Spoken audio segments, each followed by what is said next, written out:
Bismillaahi Raxmaani Raxiim. Waxaan bilaabeynaa casharkeenii ku saabsanaa basic computer skills oo qeybaha hoose computerka oo foundationka ah. Waxaan soo qaadanay ilaa 29 cashar ayaan soo qaadanay. Casharkan waa casharkii soddonaad.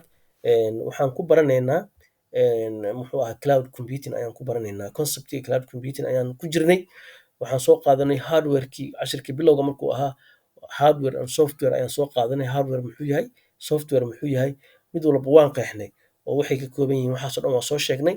Kadib waxaan qaadanay networking ayaan qaadanay oo aan soo qeexnay asna oo networking qaybo ka kooban yahay, maxaa loo baahan yahay, maxaa qalab u baahanahay oo ku isticmaalaa iyo asaga muxuu yahay iyo qaababkii loo isticmaalaa waxaas oo dhan waan soo qaadanay. Kadib waxaan hadda maraynay cloud computing ayaan maraynay. Marka casharkan waa cashar free ah, qof walba oo afka Soomaaliya ku hadlayo oo caalamka meeshuu ka joogo ka faa'iideysan karaa. Waxaana buugana waa idin diyaariyay qofka Muqdisho joogo, buugga meel alla meeshuu joogo waa lagu geynayaa hadduu iga soo codsado delivery ahaan ayaa loogu geynayaa. Marka maxaa maanta qaadanaynaa? Waxaan soo qaadanay cloud computing muxuu yahay ayaan soo qaadanay. Oo waxaan dhahnay cloud computingka waxaa waayaan dhahnay in aan aad adiga company haddaa leedahay oo kale ama kambaniyada waaweyn oo caalamka waxay leeyihiin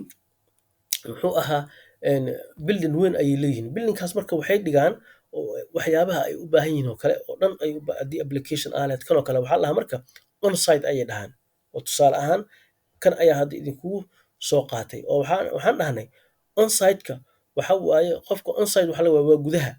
Marka kambaniga gudihiisa oo qofka ownerka ah kambaniga waxaa laga rabaa inuu soo gato applicationadii, datadii, runtimekii, middlewarekii, operating systemkii, virtualizationkii, software, serveryaashii, storagekii iyo networkii waxaasoo dhan inuu soo gato qalabkii oo dhan iyo waxyaabaha u baahnaa. Marka waxaan dhahnay qarash badan ayaa uga baxayo.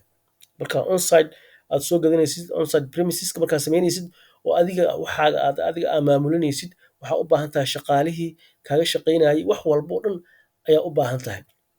Marka waxaan dhahnay dad marka fikiray waxay dhaheen anaga ayaa waxaan samaynayno data centerro waaweyn ayay sameeyeen, caalamka ka sameeyeen, America iyo caalamka meel ay ka fureen oo waxay dhaheen waxaan dadka ka gadaynaa tusaale ahaan oo kale networka iyo storageka iyo servaha iyo qarash bishii ayay iska bixinayaan, xoogaa ay iska bixinayaan. Meeshii networka qofkan uu ka fikiri lahaa ama storageki ama servayaashii ama virtualizationki uu ka fikiri lahaa kambaniga ayuu ka gadanayaa. Wuxuu ka gadanayaa dadkan cloud providerska ayuu ka gadanayaa. Bishii ayuu xoogaa iska bixinaya. Cloud providerska waan soo sheegnay waxay ahaayeen way badan yihiin. Waxaa kamid ah Microsoft oo Azure ayaa kamid ah. Waxaa kamid ah AWS-ka oo Amazon ah. Waxaa kamid ah Alibaba ayaa kamid ah. Way badan yihiin. Dhowr kambaniyo waaweyn ayaa waxay bixiyaan cloud serviceska ayay bixiyaan. Oo qofka marka wuxuu u baahan yahay ayay ka gadaan. Marka cloud computingka, cloud serviceska waxaa kamid ah waxaa marka jira 3 nooc oo ugu caansan. Waxaa kamid ah infrastructure as a service oo loo soo gaabiyo IaaS. Waxaa kaloo jira platform as a service oo loo soo gaabiyo PaaS. Waxaa kaloo jira software as a service oo loo soo gaabiyo SaaS. Marka hadba marka qofka baahidiisa ayay ku xiran tahay. Haddii aad u baahan tahay infrastructure as a service waxaa gadanaysaa waxyaabahan gaduudka oo dhan ayaa ka gadanaysaa kambanigii oo bishii ayaa xoogaa iska bixinaysaa oo networkii ayay ku siinayaan, storageka ayay ku siinayaan, serverihii ayay ku siinayaan iyo virtualizationka ayay ku siinayaan. Adiga marka waxaa adiga mas'uul ka tahay operating systemkii, middlewarekii, runtimekii iyo datada markaas aad isticmaalaysid, applicationka markaas aad isticmaalaysid adiga ayaa soo gadanayo, adiga ayaa ku shubanayo. Laakiin ayaga intaas ayay mas'uul ka yihiin oo serverihii ayay ku siinayaan, storageka u baahan tahay ayay kaa gadayaan, network ayay kaa gadayaan. Marka bishii ayay kaa gadayaan isticmaalkaaga inta aad isticmaasho ayay kaa gadayaan. Waxaa kaloo jira marka kaas waa infrastructure as a service. Waxaa jira platform as a service oo loo soo gaabiyo PaaS. Platform service waxay kaa gadayaan waxaan gaduudka oo dhan network ayay kaa gadayaan, storageka ayay kaa gadayaan, serveryaashii ay kaa gadayaan, virtualizationka ay kaa gadayaan, operating systemka, middlewarekii iyo runtimekii intaas ayay kaa gadayaan. Adiga marka waxaa u baahan tahay kaliya inaad ku isticmaasho oo ku shubato applicationkii markaas aad u baahan tahay iyo datada. Marka platform service waxaa aad u isticmaala dadka developerska ah oo ababka developer ku sameeya ayaa aad u isticmaala iyo web designing ka sameeyo kale iyo dadkaas ayaa aad u isticmaala platform as a service. Intaan ayaa laga gadayaa username and password ayay ku siinayaan, waxaan un ayay kaa gadayaan. Marka adaa waxaa ku shubanaya datadii markaas aa u baahan tahay iyo applicationka aa u baahan tahay ayaad ku shubanaysaa servihii ama waxyaabihii aad storagekii iyo aad maaragta u baahnayd. Marka adiga kama fikiraysid network kama fikiraysid meeshii adiga marka haddii aad network ka fikiri lahayd oo shaqaale aa u baahan lahayd oo IT support aa u baahan lahayd dad ka shaqeeyo oo lacaga kaaga bixi lahaa. Storageki sidoo kale serveryaashii dad ku run gareeyo oo maaragta waxyaabaha u baahnaa servaha uu kugu shubo waxaas oo dhan waxaa u baahnaan lahayd shaqaale ayaa u baahan lacag ayaa kaaga bixi lahayd. Waxaas oo dhan waa lagu safe gareeyey oo waxaa lagu yiri annaga ayaa mas'uuliyadda kaa qaadayna backup security haddii aad wax walbo haddii ahaa lahayd ayaga ayay mas'uuliyadda saaran tahay. Haddii wax kaa dhumo kale haddii uu network down noqdo ayaga ayaa laga rabaa oo maaragta ayay mas'uuliyadda saaran tahay. Waxaas oo dhan ayaga ayay mas'uuliyad tahay. Adiga marka waxaa ku shubanaysaa oo mas'uuliyaddaada adiga aa mas'uul ka tahay applicationkii iyo datadii bas.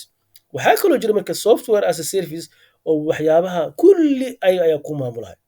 Username and password ayay ku siinayaan wixii markaas aad u baahan tahay application ama data ayaad isticmaalaysaa runtimekii iyo waqtiga aad isticmaali lahayd ayaa maaragtay network kama fikiraysid, storage kama fikiraysid, server kama fikiraysid, waxaasoo dhan backup kama fikiraysid, security kama fikiraysid, waxaas dhan ayaga ayaa ku maamulaya.